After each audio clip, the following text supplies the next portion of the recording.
오늘은 대림절 첫 번째 주일입니다. 그러니까 대림절, 대강절 이렇게 부르는 절기가 이제 왔는데 예수님께서 이 땅 가운데 오신 초림, 그러니까 예수님 탄생을 우리가 기념하고 그 과정을 기억하면서 이제 다시 오실 예수님을 기다리는 그런 기다림의 절기가 바로 대림절입니다.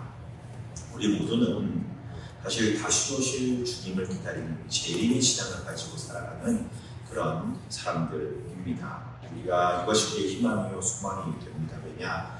다시 오실 주님이 다시 오셔야 이 땅에서의 삶의 끝이 아닌 영생과 하나님 나라의 영원한 기쁨을 누릴 수 있기 때문에 그렇습니다. 하나님은 다시 오실 주님을 기다리는 그 재림의 신앙을 가지고 매일매일 승리하며 살아가는 모두가 되시기를 간절히 축원드립니다.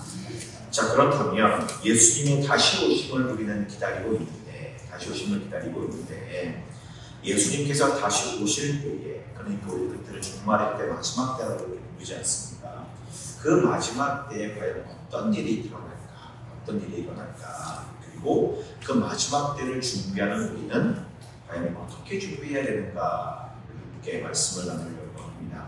오늘 말씀은요, 예수님께서 다시 오실 그때에 마지막 때에 어떤 일이 일어날 것인가 라고 하는 제자들의 질문에 예수님께서 대답하시는 그런 내용입니다. 24장과 25장 두 장에 걸쳐가지고 마지막 때에 나타날 현상들과 일들에 대하여서 예수님께서 설명을 하시고, 그리고 이 마지막 때를 기다리는 예수를 믿는 자들이 어떤 자세로 살아가야 될 것인가를 알려주고 계시다는 것이지요.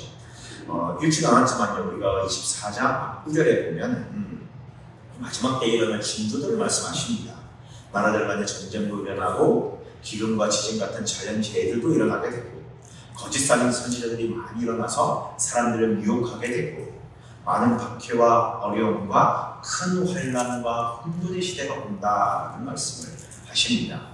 이런 대환난과 큰 어려움 뒤에, 그 어려움 뒤에 이제 인자가 예수님이 다시 재림하시는데, 오늘 말씀을 보니까 그 마지막 때는 그 누구도 모른다 이렇게 말씀하십니다. 천사들도 모르고 아들인 예수님 자신도 모르고, 그리고 어떤 선지자도 모르는 그런 오직 아버지만이 아시는데, 그때에 예수님 인자가 다시 오신다는 것이지. 그러면서 무엇을 말씀하시느냐? 노아의 때를 예를 들어서 말씀하십니다.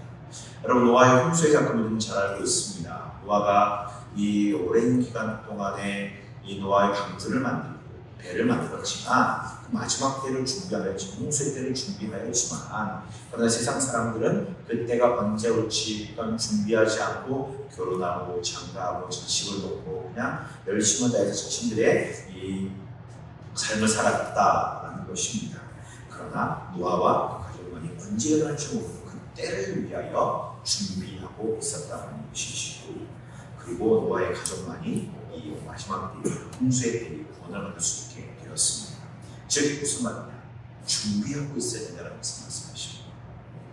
언제 일지는 모르지만 예수님은 반드시 다시 오시게 되는데, 이것은 사실인데 그때는 모르지만 오시는 것은 분명한데 언제 오실지는 모르니 우리 주님을 기다리며 준비해야 된다는 것을 말씀하고 계시죠. 자, 우리 모든 그리스도인들은 다시 오시는 주님을 기다리는 사람들입니다.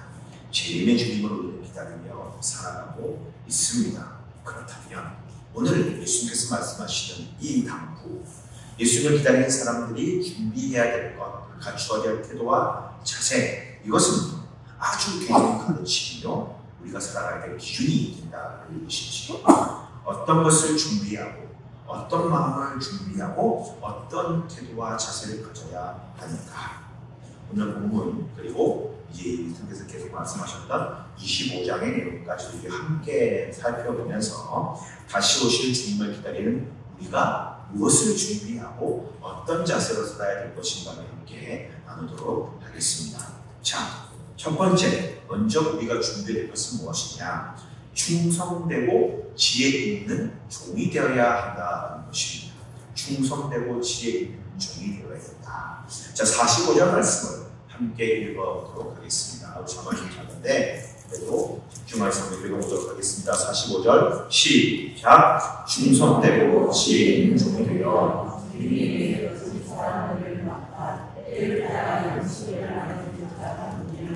자, 주인에게 그 집 사람들을 맡아 때를 따라 양식을 나눠줄 자가 누구냐고 이렇게 반문을 하십니다. 즉 주인이 그 집의 모든 것들을 다 맡기고 주인 대신 모든 것들을 이렇게 통솔할 수 있는 총지배인을 뽑아가지고 그 총지배인을 모든 것을 맡길 그 지배인, 과연 누가 그 사명을 감당할 수 있을까? 누가 그 집의 모든 것들을 맡길 수 있을까라는 것이지요. 그래서 집안의 모든 일뿐만 아니라 다른 종들까지도 관리하면서 그들을 잘 인도할 수 있는 그런 종이 있어야 된다는 것을 말씀하고 있습니다. 그것을 성경은 충성되고 지혜 있는 종이다라고 그렇게 표현을 하고 있습니다. 자, 그러면 여러분, 충성되고 지혜 있는 종 어떤 종입니까? 말 그대로 주인의 뜻과 명령에 그대로 따르는 충성됨, 그리고 능동적으로 이 주인의 뜻이 무엇인가를 파악하고 미리 선행적으로 일하는 사람, 그 자가 바로 충성되고 지혜 있는 종이 된다는 것이지요. 주인이 집을 오래 비워가지고 언제 올지 소식도 없고 언제 돌아올지 모르는 그런 상황에서 마치 변함없이 주인이 이 집에 있는 것처럼, 주인이 늘 내 곁에 있는 것처럼, 주인과 함께하는 것처럼 주인의 뜻에 충성하는 것, 그리고 주인의 뜻이 무엇인지를 늘 파악하면서 집을 돌보는 것, 그 사람이 바로 충성되고 지혜 있는 종이다라는 것입니다.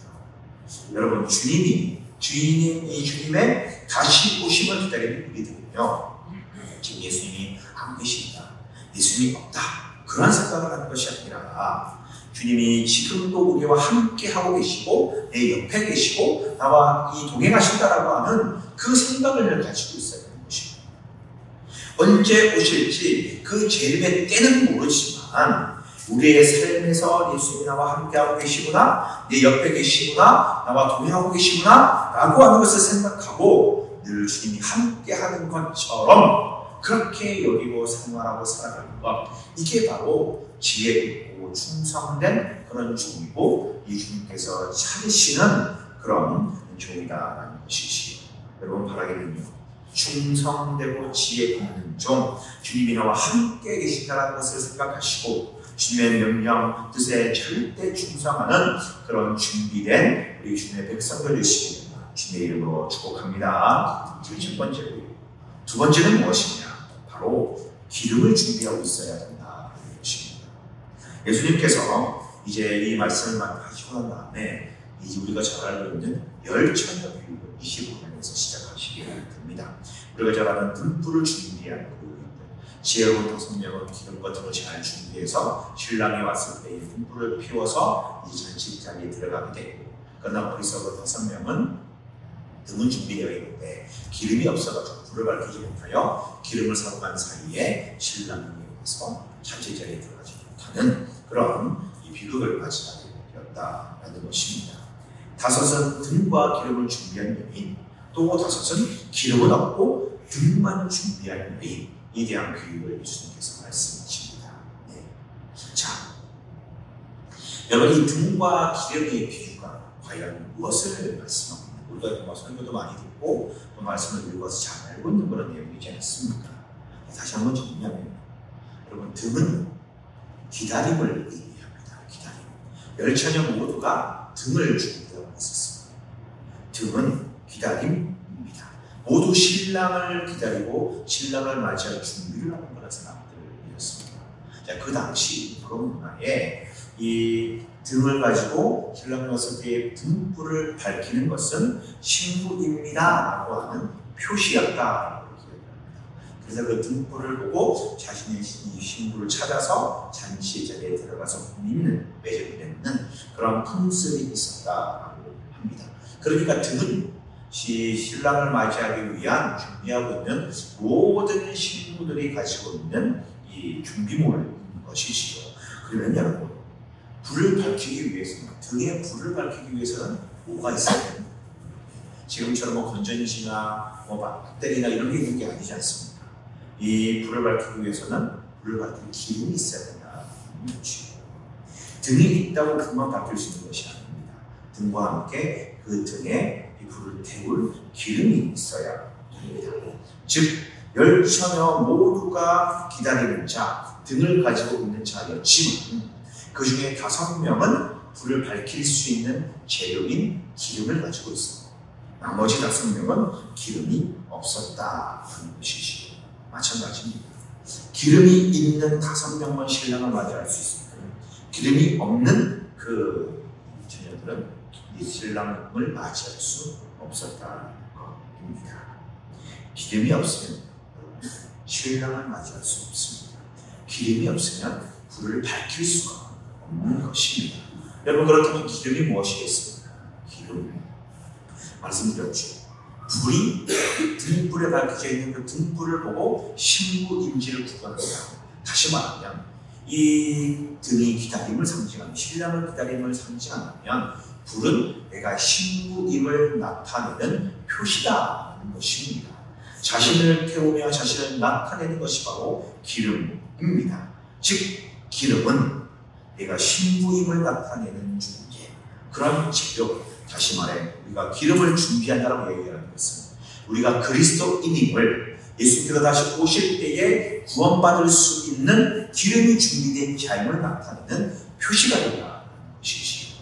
그것은 무엇이냐? 바로 성령을 의미합니다. 우리 안에 성령님이 계셔야 우리가 그리스도인이요 마지막 때에 주님께서 다시 오셨을 때에 구원받는, 주님께 선택받는 존재, 그 존재가 된다는 것을 말하고 있는 것이지요. 성령님이 늘 우리 안에 계셔서 성령이 준비되어 있어야 우리가 그리스도인임을, 우리가 이 신랑이 나의 신부구나 라고 알아볼 수 있는 그 기름처럼 그 성령이 우리 안에 있어야만이 우리 예수님, 다시 오신 예수님이 우리를 구원받은 자로 알아보신다는 것입니다. 여러분, 예수님의 오심을 기다리는 우리들은 우리 안에 성령이 있어야 되는 여러분 기억하시기 바랍니다. 그 성령으로 말미암아 성령이 준비된 자만이 마지막 때에 구원받는 구원을 이룰 수 있습니다. 자, 그리고 세 번째는 무엇이냐? 열매가 있어요. 열매. 이 열처녀 비유를 하신 이유예요. 그 다음 우리가 잘 알고 있는 또 다른 비유를 하십니다. 무엇입니까? 달란트입니다. 5달란트, 2달란트, 1달란트의 비유.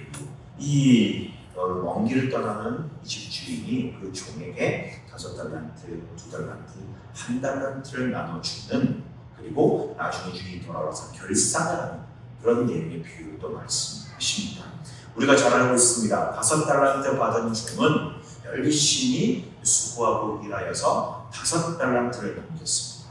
2달란트 받은 종도 마찬가지로 열심히 수고하고 노력하여서 2달란트를 남겼습니다. 자, 그런데 1달란트를 받은 종은 너무나 두렵고 걱정되는 마음에 고이 보관하고 묻어두어서 주인이 왔을 때에 받은 그 달란트 그대로 주인에게 돌려주었습니다.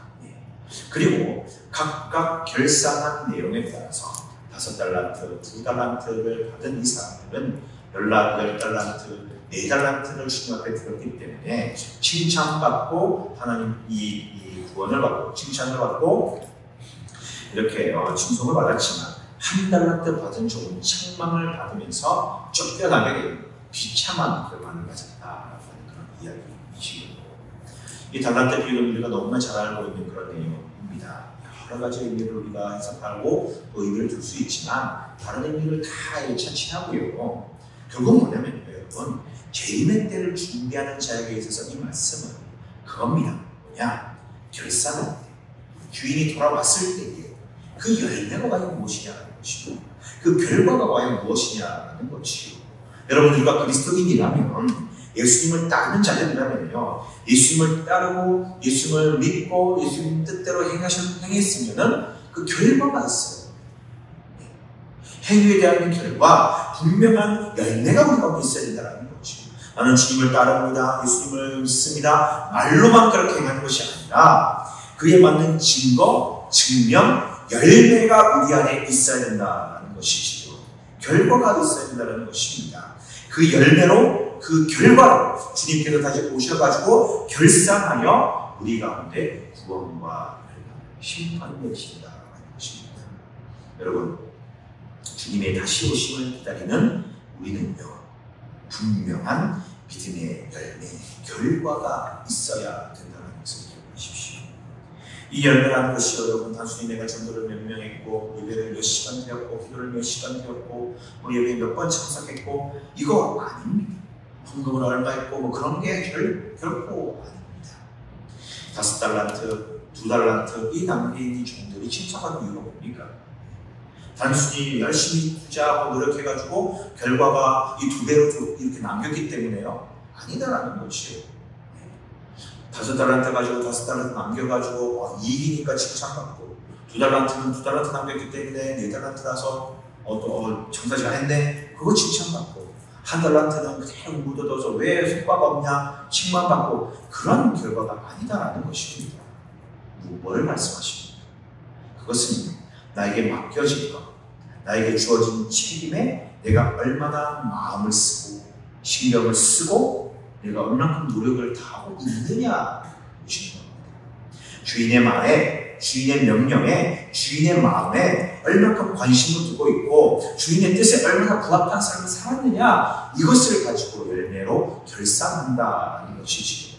그럼 만일에 5달란트 남긴 종이나 2달란트 남긴 종이 주님의 마음과 뜻을 알아가지고 열심을 다해서 노력을 했습니다. 장사를 하고 투자도 하고 열심을 다했어요.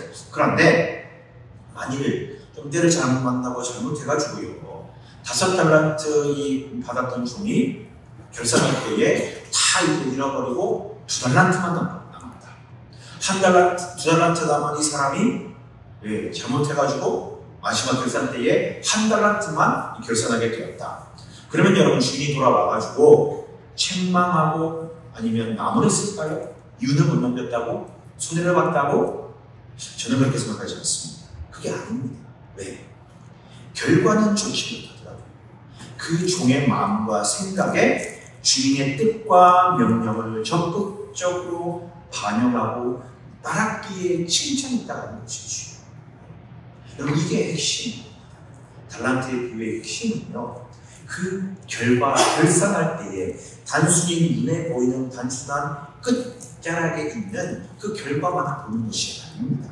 결국 열매를 가지고, 결과를 가지고 결산한다라고 하는 것은요, 최종적인 결과물이 아니라 그 주인의 뜻을 따라서 이 종이 어떻게 살았는지, 어떻게 행했는지 모든 과정을 함께 따지며 결산내린다는 것이죠. 그게 결과입니다.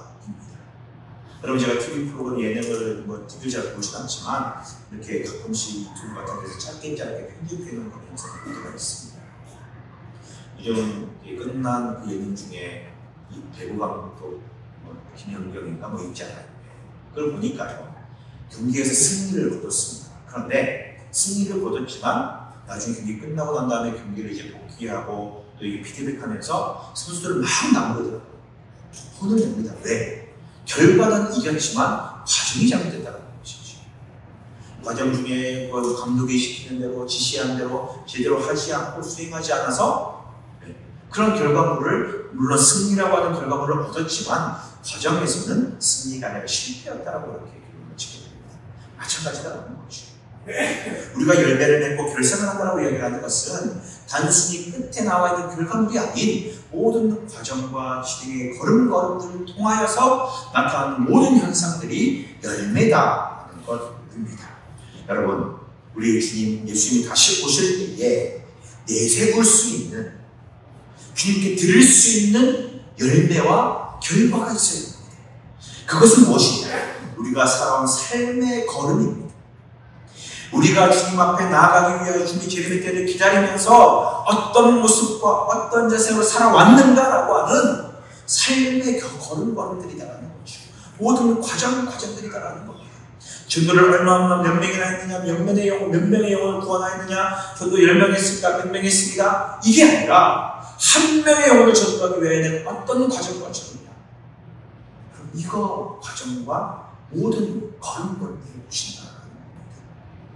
여러분, 열매는 곧 우리의 삶의 걸음, 우리가 살아온 과정이고 주님 오실 때까지의 우리의 모든 여정이 될 것이기 바랍니다. 그러니 우리가 주님을 기다리는 자로서 우리의 모든 삶을 주님 앞에 드러내는 성실함과 그리고 열심과 충성됨으로 살아가시기 바랍니다. 그러면 결산의 때에 주님 오셨을 때에 칭찬받는 모두가 될 줄 믿습니다. 그리고 마지막으로 한 가지만 더 말씀을 드리고자 합니다. 마지막 네 번째는 무엇이냐? 사랑의 실천이 있어야 된다는 것입니다. 여러분, 예수님께서 이 말씀을 마무리하시면서요 아주 중요한 말씀을 하십니다. 그것은요, 마지막 때 우리 예수님은요 이 목자가 양과 염소를 구분하는 것처럼 그렇게 구원받을 자와 멸망받을 자를 구분한다는 것이죠. 그러면 영원한 하나님 나라에 거할 백성들이 누구냐? 줄일 때 먹을 것을 주고 목마를 때 마실 것을 주고 나그네 되었을 때에 어려움에 처해 있는 자들에게 사랑과 이 관용과 은혜를 베푼 즉 그들을 영접했던 자들이 바로 구원받은 백성이다라는 말씀을 하십니다. 그러면서 이 제자들이 그렇게 이야기를 합니다. 그것은 이제 구원받은 자들이 그렇게 복받아라는 거죠. 우리가 언제 이 문명을 보았습니까? 언제 그렇게 했습니까? 부지불식간에 가난한 자, 소자에게 약한 자에게 한 그 행동이 곧 나에게 한 행동이다. 나에게 베푼 사랑이다. 라고 그렇게 말씀하십니다. 오늘 이 내용이 잘 알고 있는 말씀이지요. 그 말씀에 대하여서 예수님께서 이렇게 정리하십니다. 25장 40절 말씀 함께 읽도록 하겠습니다. 25장 40절 시작. 임금이 대답하여 이르되 내가 너의 여기 내 형제 중에 저기 작은 자에게 한 것이 곧 내게 한 것이니라 하시고, 이 말씀이요 굉장히 중요합니다. 이 말씀은 분명합니다. 우리가 하나님을 사랑하고 예수님을 사랑한다 이야기를 하는데 우리 주변 이웃에게 그 사랑의 마음을 실천해야 됨을 말씀하고 있습니다. 여러분, 믿음이라고 하는 것은 믿음이라고 하는 것은 그냥 종교적 어떤 행위를 하고 그냥 내 마음을 믿는 거 마음가짐만 말하는 것이 아닙니다. 신앙의 진정성이 뭡니까? 기도할 때 화려한 미사법을 가지고 기도하는 것이 신앙의 진정한 진정성이라고 생각하십니까? 아닙니다. 신앙의 어떤 믿음의 표현이 찬양할 때 무슨 막 들고 눈물을 흘리면서 찬양하는 그게 여러분 믿음의 표현이라고 생각하십니까? 아닙니다. 여러분, 마지막 때에 구원받은 자의 기준은 뭐냐? 겉모습과 그리고 외부적인 그런 화려함 이것이 아니라 하나님을 향한 사랑과 나의 마음을 삶의 현장에서 실천하고 나타내는 것입니다. 여러분, 이게 믿음 있는 자의 모습이고 참된 구원의 기준이 되는 것입니다. 오늘 25장 말씀 분명히 그렇게 얘기합니다. 임금이 와서 그들의 백성을 찾고 천국잔치를 이 잔치를 배설할 때 지극히 작은 자에게 사랑을 베풀고 굳이 불실간의 사람들을 도와주고 대가 없이 사랑을 실천한 그 자가 하나님 나라의 천국 잔치에 들어갈 수 있는 하나님 나라의 백성이 된다라고 분명히 말씀하십니다. 그러니 여러분, 주님이 오시는 기다리는 우리들이 해야 될 일은 무엇이냐? 내 주변을 돌아보는 것입니다. 내 이웃을 생각하는 것입니다. 그리고 주님의 사랑과 은혜를 실천하는 우리가 되어야 되는 것입니다. 마지막 때를 준비하는 우리들에게 우리가 해야 될 일은 주님의 은혜와 사랑을 함께 나누고 그 사랑을 많은 사람들에게 흘려보내는 자, 바로 그 사람이 하나님 나라를 소유하게 되는 주님 오실 그 날에 구원받아 들림받아 천국의 백성이 되는 자임을 기억하시기 바랍니다. 자, 이제 말씀을 정리하겠습니다. 이제 대림절을 시작하며 우리는 예수의 탄생을 묵상합니다. 예수님 어떤 과정과 어떤 여러 가지 상황을 겪으시며 탄생하셨는지를 우리는 묵상하는 것입니다.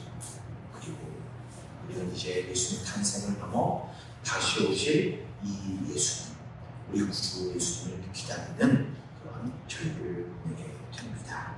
여러분, 우리 주님 다시 오실 때 우리 모두는 다 들림 받아서 구원을 누리는 하나님 나라의 백성들 되시기를 축복합니다. 언제 그 주님 오실지 모릅니다. 그러나 반드시 오십니다. 그러니 주님 오실 때 언제 오실지 모르니 잘 준비하고 예비하여 주님을 기쁨으로 맞이하는 우리가 되시기를 소망합니다. 우리 예수님이 늘 함께하고 계시다라는 것을 생각하시기 바랍니다. 그래서 주님이 내 옆에 계시고 동행하시고 주님의 이 뜻과 마음을 시원하게 그 마음에 합당한 충성되고 지혜 있는 종들 되시기를 부탁을 드립니다. 또한 등을 밝히 기름을 준비하는 우리가 되길 바랍니다. 성령이 우리 안에 있어서 내가 신랑을 맞이할 준비된 신부입니다.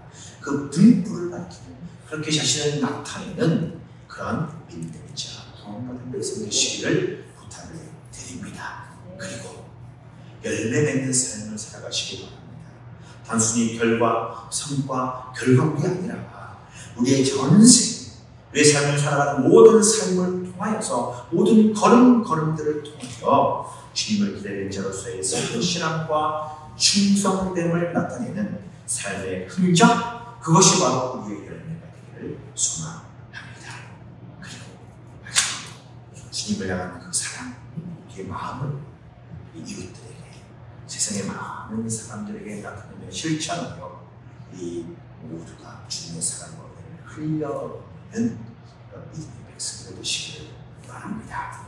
다시 오실 주님을 기다리는 우리, 주님 오심을 준비하며 놀라운 하나님의 사랑과 은혜를 체험하고 주께 충성하여 정말 마지막 때에 주님 오셨을 때에 놀라운 축복과 은혜를 누리는 모두 되시기를 주님으로 축원드립니다. 기도하겠습니다.